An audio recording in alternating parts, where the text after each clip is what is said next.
What is up with all of these real estate fees? I mean, are they fair? Are they legitimate? Is someone taking advantage of me? Am I getting fleeced, but I don't know it? Guys, my name's Chris Crone. I've done thousands of transactions, and today I'm gonna help you understand where you might be getting ripped off and likely where you're definitely not. 'Cause we're gonna be legends. What we're doing here ain't just scary. It's about to be legendary. Check it out. I'm gonna invite you to actually step into my office, and what I'm gonna do here is I'm gonna put up on the screen some of the different fees that you face in the game of real estate, and I want you to understand which of these fees are legitimate. I want you to understand what you should be concerned about, because when you buy a property, property is like the biggest commodity that the average person will ever buy. And here's the concern that people have. Number one, they're like, okay, so if I buy this property, what about rehab fees? Because by the way, even before you buy a property and you're worrying about realtor fees and loan fees, you're usually saying, how much money do I actually have to put in this property? And here's the concern. If you've never hired a contractor before or a handyman, you're gonna find that if you get 3 bids, you can literally have one really high and one really low. And you might be thinking lower is better. But I'm gonna tell you right now, sometimes lower means shoddy, crappy, gotta do it over again work, and I've had to do that. It can be really painful. So it's really important in the game of real estate to, first of all, make sure that you're working with the right kind of people. You know, speaking for myself, I've got track record here. This document, it's called Crone Consortium. It is a track record on the last 4,000 deals that I've done. Literally, those are all the addresses on those pages.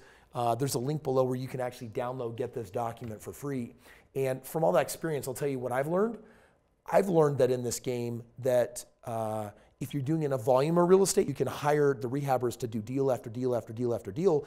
Brings the price down. But really what I'm predominantly worried about is, number one, someone charging too much, and number two, taking too long.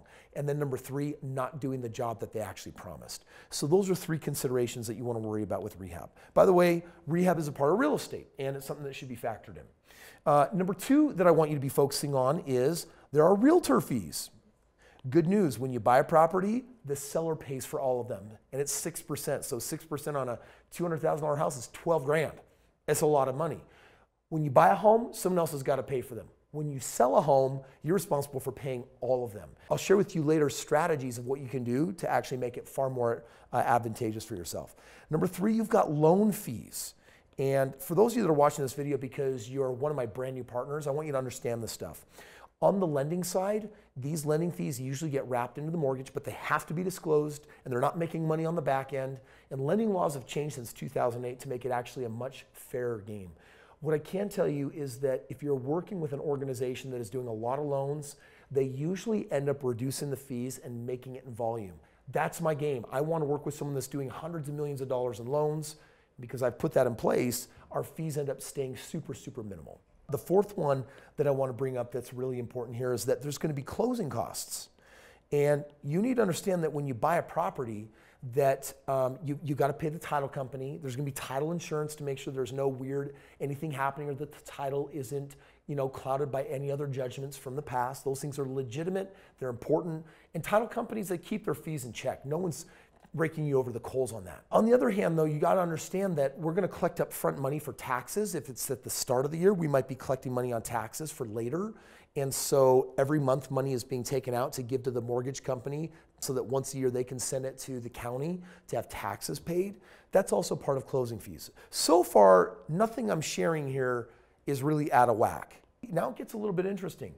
The 5th thing that I want you to understand is property management. And you're like, oh, now I got to pay a property management setup fee. I mean, you look at this, and the reality is they usually want the first month's rent. And there's setup fees. There's some different things that they have for getting things set up, or getting automatic bill pay set up, or collecting the rent and sending it automatically to you. I want you to understand that most property managers charge 10%. Now, because of the volume that I do, my property managers charge 8%, 7%, in some situations 6%. It's crazy, but with volume, you can drive prices down. Before I go on, I want you to understand 2 things. Number 1, I think it is important for you to understand that you need to be price sensitive, but only to a certain point. You need to understand which fees are part of the game in real estate, and then you need to be willing to pay them without whining and complaining. You also want to be educated to know where someone might be taking advantage of you, and I'm pointing some of those out to you in just a moment. so that you can make sure that everything is happening exactly the way that it should. One of the most important fees that we pay in the game of real estate is actually what we call an acquisition fee. The acquisition fee is basically covering all of the non-licensed individuals that are making this happen. In my world, my team charges traditionally about a $4,000 fee for doing 341 hours worth of work. Most of that is done by non-licensed individuals. So I've got people that I'm combing through every week, thousands of deals, and these people, they don't have licenses, so I pay them to do the research, narrow it down, and find the deals that actually meet our criteria. Then I've got to pay a team to go to the house and actually get pictures and video and verify the condition of the home, especially if we're going to buy this from like an auction or something like that.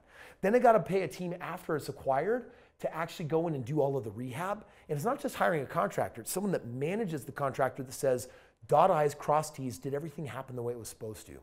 341 hours of work on average. That acquisition fee, we have found that we can help my partners win. Instead of it being $8,000 on one home and $4,000 on another and then $7,000 on another, we've been able to hire staff to supply economies of scale. So for $4,000, we get about $15,000 worth of work that my partners don't have to do. They love it. Outside of the acquisition fee, there's a couple more to be aware of. Number 7, you're going to have to set up an LLC. You're also going to have to set up accounting. Now, I've done another video for my partners on accounting. I have a CFO and his team come in, which means that we get all of this oversight. All the books are kept immaculately. They do quarterly reporting. All expenses, depreciation, mortgage interest are recorded appropriately. They charge $50 to set up the first property. They charge $10 to do every property after. So you buy 5 homes and you're paying $18 a month per property. And that's cheap for having some of the most intelligent people on the planet that are actually managing the books. Outside of that, the last thing that you would ever worry about is what happens if I ever sell this property. You're gonna have your rehab fees. You might have to like fix up the property, make sure your property is set up to the proper condition that you want. But this, for the most part, these are the fees that you wanna worry about or at least be aware of. Don't be me. One of the first mistakes I made when I got in the real estate game was I was terrified about being ripped off. So I went in crazy skeptical and I read through everything and I got myself educated. Do that part, that's important. But I went in assuming the worst in people. And when you're gonna get in the game of real estate, the purpose of this video is to show you these things, they're all real, they're all legitimate. It's the money going out to different people. I wanna actually just break down a couple of things. I sometimes get my clients that freak out and they're partnering with me. You're like, Chris, you know, I've heard that I can get a loan on a primary residence for 4.5%. And they're charging me 5.5% to actually get the investment loan. And they're freaking out like someone's ripping me off. I'm like, first of all, investment lending is usually a full point higher because there's more risk to the lender on a property that you're not gonna live in versus one that you are gonna live in. So that's completely standard. But more importantly, one will say, well, I found out that I could get this bank to do it for 1/8% lower. And at the end of the day, one of the things that I want you to understand is that you gotta look at the total ROI. If I pay all of these fees, let's say I'm earning 25% of my money, then like a loan interest fee might make the difference of actually, instead of making 25%, now I make 24.25%. Like bottom line is I'm multiplying my money on a pretty fast basis. So I want you to get that. I want you to understand that in this game, that everything is relative and there's always a give and a take. The lowest price is usually the best. So that's what I'm always fighting for. That's what I'm rooting for, but that's not what you always get. What I want to invite you to do though is be educated enough where you don't become that person that becomes a stick in the mud to work with. Because for example, with some of my partners, I've ejected a couple of my partners for having bad attitudes where I said, hey, you're not worth the drama. You're absorbing all my team's time. My team doesn't like you. They don't want to work with you. You might not be prepared mentally to go into the game of real estate because you're so concerned with fees when this is the nature of the beast. This is how you make a lot of money. And there's just a lot of people that actually just don't get that. So here's the take-home message that I want you to be aware of. Number one, there's a link in the description below to learn more about partnering. You can actually get a free downloadable copy of this book that takes you through my entire philosophy, track record, what we do, so you can learn and read and understand exactly what we're up to in the game that we're playing. Number two, my advice is that if you're gonna get in the game of real estate, you have got to come out to one of my events. I put them on a regular basis. There's a link for that also below, chriscrone.com/events. The reason why you want to go there is because I spend the time training you how to make all this money in real estate, and then I spend the rest of the time training you how to develop the psychology of a financially successful person. because you need to make room for millions of dollars in my mind. You've got to be able to take costs and put them into proper perspective. And in other words, don't take this the wrong way, but we got to fix your mindset. Many of you will watch these videos and be like, oh, I want to do real estate, but I'm not.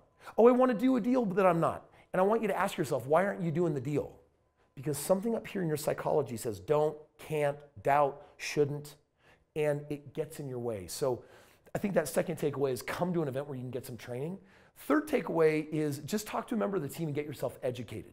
Bottom line is that if you are you neurose over fees like crazy because you've habituated yourself your entire life to think that someone's trying to steal me or cheat me, or there's a saber-toothed tiger that's going to jump out of my 2-million-year-old brain and try to kill me, you definitely don't want to partner with me, and real estate is probably not a game for you.